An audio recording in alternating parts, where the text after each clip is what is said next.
Okay, so here's the thing.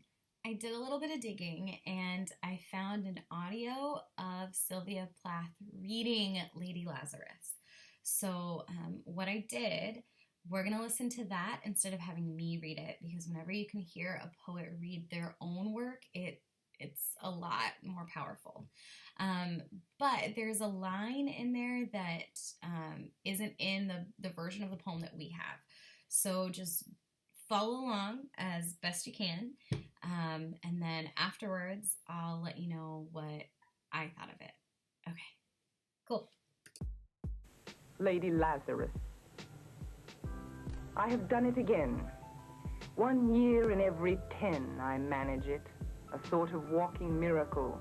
My skin bright as a Nazi lampshade, my right foot a paperweight, my face a featureless fine Jew linen.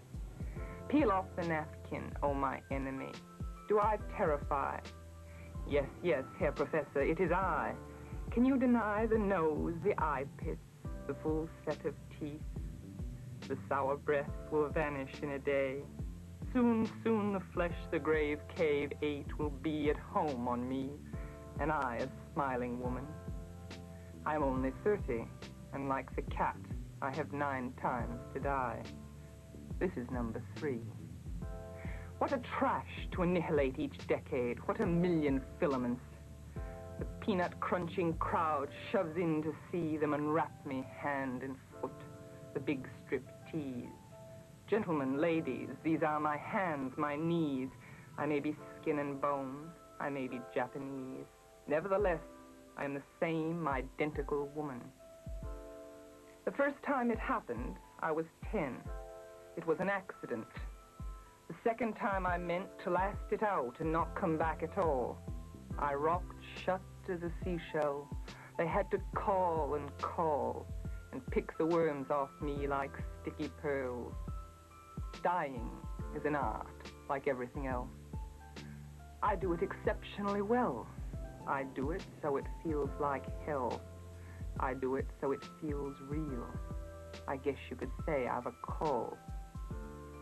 It's easy enough to do it in a cell. It's easy enough to do it and stay put.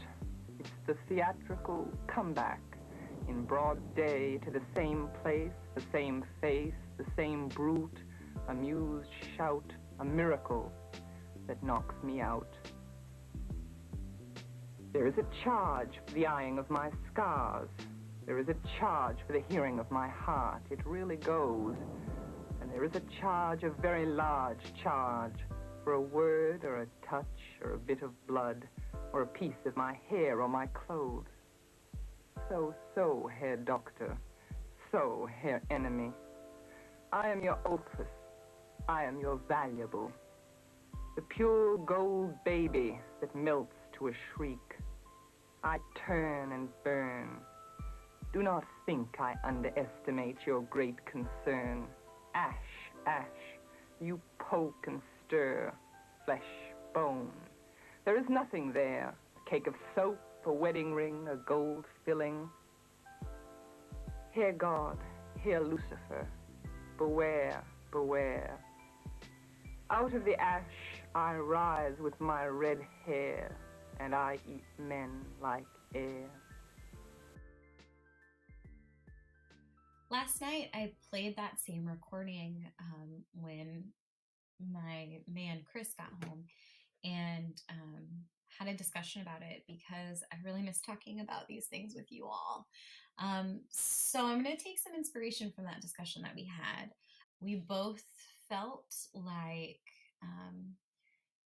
this poem is spoken from the perspective of someone who is not happy, someone who has lived through something. I'm seeing Nazi lampshade, I'm seeing Jew Lenin, and it's in my mind, it's alluding a little bit to the plight of Jewish people and all they've had to live through in the world. Now, something that Chris, my fiance, husband, man, boyfriend, whatever you want to call him, said that was really interesting to me was in the beginning here, I've done it again, 1 year in every 10. This is number 3. That made him think that maybe this person had attempted suicide. Um, for the eyeing of my scars, there is a charge. For the hearing of my heart, it really goes. So I'm going to do my summary just right here. The speaker is someone who has experienced trauma and wishes to escape it.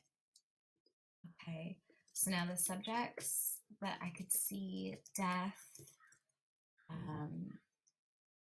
maybe like perseverance. Oh my gosh, I knew I didn't spell it right. I don't know, identity, maybe like society versus self. Let me take a look at all of our topics or subjects that we can pull from. This is on page 34 of your packet. Ooh, alienation for sure. Okay. Now I'm going to follow the same colors that I've been using in the past. I want to start this time with the stuff that I liked. I liked the rhyme in it. I liked this part. Of course, I liked that part. I like cats. This is number 3. I do it so it feels like hell. I do it so it feels real. I do it exceptionally well. I like that. I like the repetition of that.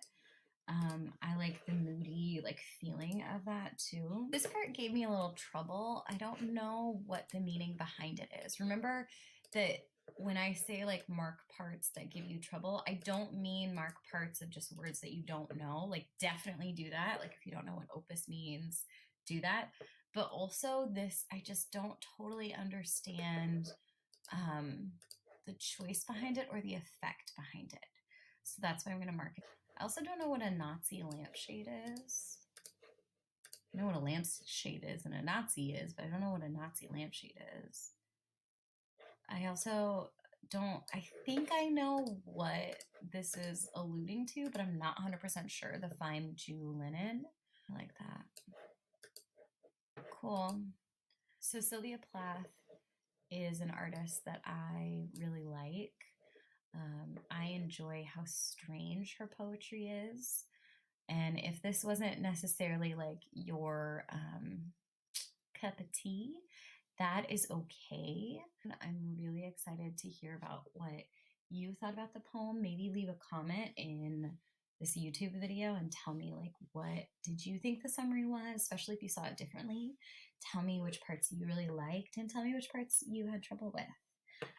And then don't forget to eventually vote once you do the same thing for kid stuff. Okay.